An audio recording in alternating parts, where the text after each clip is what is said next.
Hi RRB group D 2025 class 7. దీనికంటే ముందు 6 classes అయితే చూడండి ఒకసారి. ఈ క్లాస్లో మనం డిస్కస్ చేయబోయేది చాలా ఇంపార్టెంట్ ఇన్ఫర్మేషన్. జంతు వర్గాలు, రక్తము మరియు రంగులు, శ్వాసక్రియ పద్ధతులు, శీతల ఉష్ణ రక్త జంతువులు.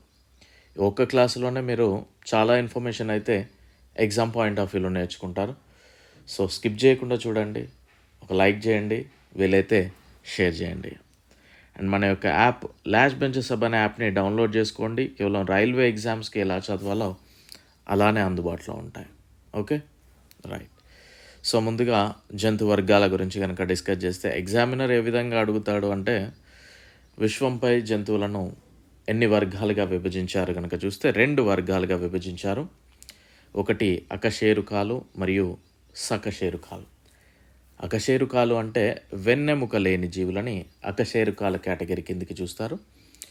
వెన్నెముక కలిగిన జీవులని సకశేరుకాలుగా భావిస్తూ ఉంటారు.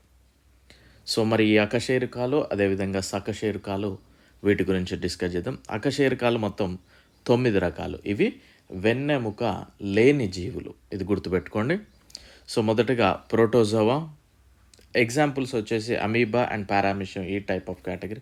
సో గుర్తుపెట్టుకోండి డెఫినెట్లీ. పొరిఫెరా, ఎగ్జాంపుల్ స్పంజికలు. ఇది జంతు వర్గంలో అతి చిన్న వర్గం, అంటే చాలా తక్కువ మోతాదులో ఉండడం జరుగుతుంది. ఎగ్జామినర్ అడగవచ్చు జంతు వర్గంలో అతి చిన్న వర్గం ఏది అని. Okay, so next coelenterata, example jelly fish. ఇవి ఎక్కువగా నీటిలో నివసిస్తూ ఉంటాయి. నెక్స్ట్ ప్లాటీ ఎల్మంతిస్, టినియా సోలియం అనేది ఎగ్జాంపుల్. నిమాటి హెల్మంతిస్, ఏలికపాము, ఫైలేరియా పురుగులు. సో మీరు వీటి యొక్క ఇమేజెస్ ఒకసారి గూగుల్ చేసుకొని చూడండి, క్లియర్ కొంచెం అర్థమవుతుంది.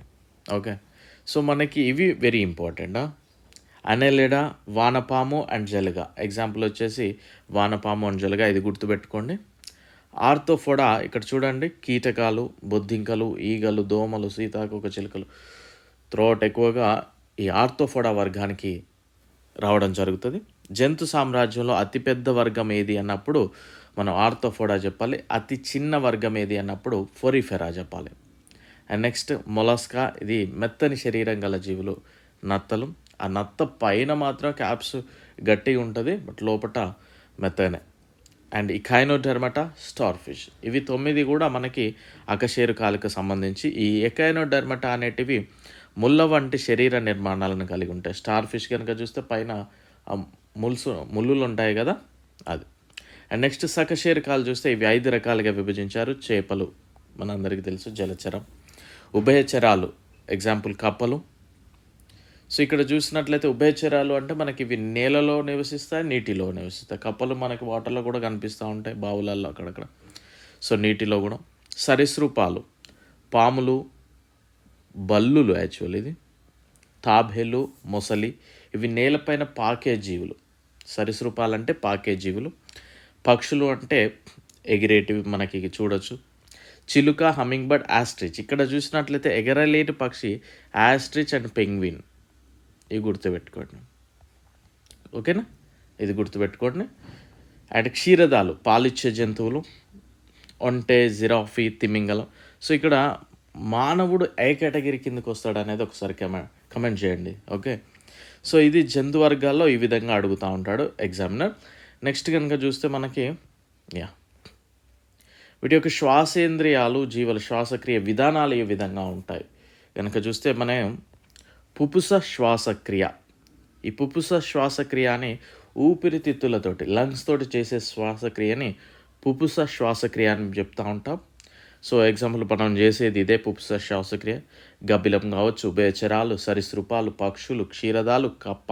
ఇక్కడ కప్ప అని ఎందుకు మెన్షన్ చేశానంటే దీనికి అదర్ది కూడా ఉంటుంది, అందుకే ఇక్కడ కంప్లీట్గా మెన్షన్ చేశాను. సో పుపుస శ్వాసక్రియ కిందకి వచ్చేసివి ఇవి. చర్మ శ్వాసక్రియ వానపాము చేస్తుంది, జలగ చేస్తుంది, కప్ప. ఇక్కడ చూడండి, కప్ప నీటిలో ఉన్నప్పుడు చర్మంతోనూ, భూమిపైన ఉన్నప్పుడు లంగ్స్, ఊపిరితిత్తులతోనూ ఈ శ్వాసిస్తుంది.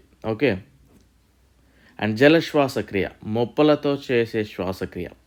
సో మొప్పలు అంటే మనకు తెలుసు, చేపలు, రొయ్యలు, నత్తలు, ఇవన్నీ కూడా జలశ్వాసక్రియ చేస్తూ ఉంటాయి. ప్లాస్మోత్వచం వ్యాపనం, ఇది ప్రోటోజో వంటి జంతువులు ఈ విధంగా శ్వాసక్రియ అయితే జరుపుతూ ఉంటాయి. సో ఈ విధంగా అడగొచ్చు.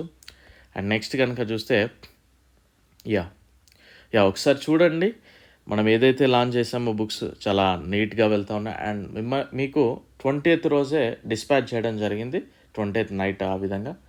సో మీకు అప్పటి నుండి ఈజీగా 6 to 7 వర్కింగ్ డేస్ అయితే పడుతుంది. ఇండియన్ ఎంప్లాయీస్ కనుక కొంచెం కొద్దిగా స్లోగానే చేస్తూ ఉంటారు పోస్టల్లో, ఓకేనా. సో వెయిట్ చేయండి, వస్తుంది. చాలామందికి రిసీవ్ కూడా అయింది వాళ్ళ యొక్క డిస్టెన్స్ని బట్టి. సో 8,000 రైల్వే ప్రీవియస్ క్వశ్చన్స్ కనుక చూస్తే 375, ఇందులో మీకు సోషల్ సైన్స్ జీకే అవైలబుల్గా ఉంటుంది. మీరు దీనికి సంబంధించిన బుక్ సంబంధించిన వీడియో లింక్ డిస్క్రిప్షన్లో ఉంది, ఒకసారి చూడండి. And group D science 100 shifts తోటి మీకు దాంతోపాటు 1000 అదర్ రైల్వే సైన్స్ క్వశ్చన్స్ కూడా అందించడం జరిగింది. ఇది 295 రూపీస్కే ఇవ్వడం జరుగుతుంది. ఒకవేళ 2 బుక్స్ కావాలనుకునే వాళ్ళు 630 రూపీస్ చెల్లించండి. అండ్ ఫోన్పే వచ్చేసి ఇదే నెంబర్, వాట్సాప్ అదే నెంబర్. పేమెంట్ స్క్రీన్ షాట్, మీ యొక్క పూర్తి చిరునామా, మీ బుక్ యొక్క నేమ్ వాట్సాప్లో మెసేజ్ చేయండి. పేమెంట్ అయిన తర్వాత 10 వర్కింగ్ డేస్ లోపు అయితే మీకు బుక్ అనేది పోస్టల్లో జరుగుతుంది. ఓకే, సో త్వరగానే వస్తుంది, బట్ మీరు తొందర పెడతా ఉంటారు కనుక 10 days అని చెప్పడం జరిగింది. ఓకే, అండ్ నెక్స్ట్ మెసేజ్ చేసినప్పుడు హాయ్ సార్ ఇదంతా కాకుండా డైరెక్ట్ ఒకటేసారి విషయానికి వచ్చేయండి. ఓకే, అండ్ నెక్స్ట్ ఒకవేళ హైదరాబాద్లో కనుక ఉన్నట్లయితే అశోక్ నగర్లో తిరంగా బుక్ స్టోర్ ఉంటుంది, అదేవిధంగా వికాస్లో కూడా మీకు అవైలబుల్గా ఉంటుంది. క్లియర్. సో ఇది మీకు 300కి ఇస్తారు అశోక్ నగర్లో, ఇది వచ్చేసి మీకు 280కి ఇస్తారు. ఓకేనా, రైట్. సో నెక్స్ట్ బ్లడ్, రక్తము రంగులు, ఒక్కొక్క యానిమల్ ఒక్కో కలర్లో ఉంటుంది వాటి యొక్క బ్లడ్. సో వీటి గురించి కూడా ఎగ్జామినర్ అడిగాడు. అండ్ బ్లడ్ రెడ్ కనుక చూస్తే మానవులు, కుక్క, పిల్లి, సింహం, పులి, ఏనుగు, పాము, చేపలు, పక్షులు, ఇక్కడ చూడండి పక్షులు, గబ్బిలాలు, కప్ప, ఇవన్నీ కూడా రెడ్ కలర్లో బ్లడ్ ఉంటుంది. ఓకేనా. సో మనం ఎందుకంటే సరీసృపాలు అని రాయలేదు ఇక్కడ, ఉభయచరాలు అని రాయలేదు. ఓకేనా, ఓన్లీ పక్షులు అని మాత్రమే రాసాం. జలచరాలు అని కూడా మనం కంప్లీట్గా మెన్షన్ చేయలేదు, క్షీరదాలు అని కూడా మెన్షన్ చేయలేదు. పక్షులు మాత్రమే ఎరుపు రంగును కలిగి ఉంటాయి. మిగిలినవి సరీసృపాలలో కొన్ని ఎరుపు రంగును కలిగి ఉంటాయి, మరికొన్ని వేరే కలర్ కూడా కలిగి ఉంటాయి. అదేవిధంగా ఉభయచరాలలో కూడా కొన్ని రెడ్ కలర్లో ఉంటాయి, మరికొన్ని వేరే కలర్లో ఉంటాయి. క్షీరదాలలో కూడా కొన్ని రెడ్ కలర్లో ఉంటాయి, మరికొన్ని వేరే కలర్లో ఉంటాయి. సో అందుకే మనం వాటిని మెన్షన్ చేయలేదు, బట్ ఎగ్జాంపుల్స్ గుర్తుపెట్టుకోండి సరిపోతుంది. బ్లూ కలర్ కనుక చూస్తే ఆక్టోపస్, గుర్రపు నాడ పీతలు అంటారు. అండ్ నెక్స్ట్ కటల్ ఫిష్, నత్తలు, స్క్విడ్. ఈ స్క్విడ్ అనేది కూడా తింటారు, మీరు ఒకసారి యూట్యూబ్లో వీడియో చూడండి మీకు అర్థమవుతుంది. అది సంచుల్లాగా ఉంటే వాటిని రిమూవ్ చేసి కుక్ చేస్తూ ఉంటారు. అండ్ చాలా వరకు సాలెపురుగులు కూడా. కలర్లెస్ లేదా తెలుపు, ఐస్ ఫిష్, బొద్దింక, ఎండ్రకాయలు. అండ్ నెక్స్ట్ కనుక చూస్తే ఆకుపచ్చ స్కింక్స్. అండ్ పసుపు కనుక చూస్తే సీ కుకుంబర్.